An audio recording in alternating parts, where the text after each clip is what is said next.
Ferdinand Magellan was the man who proved that the world was round. Ferdinand Magellan showed extraordinary courage by setting out to sail around the globe when there were still many who believed the world was flat and that he would fall off. Magellan was born in Sabrosa, Portugal around 1480 and studied navigation at an early age.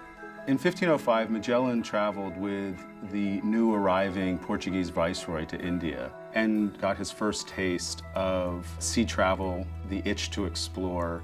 He moved around Southeast Asia and maybe even traveled as far as Indonesia and what were then known as the Spice Islands. This is almost certainly where he first got the idea of approaching the Spice Islands by sailing west across the Atlantic rather than east around Africa and then into the Indian Ocean.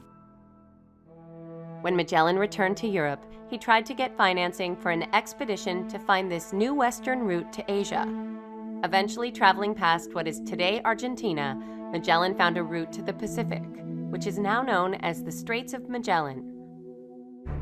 Crossing into the Pacific, what Magellan had expected would be a relatively brief voyage to reach the eastern coast of Asia turned out to be 6 months in the open sea before they finally made landfall at Guam, at which point the sailors were, of course, near starvation.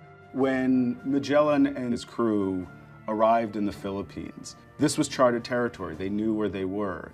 While still in the Philippines, Magellan was killed by a poisoned arrow on April 27, 1521, in a battle with the locals. His crew continued on without him, and finally reached Spain in September 1522, thus definitively proving that the world is round.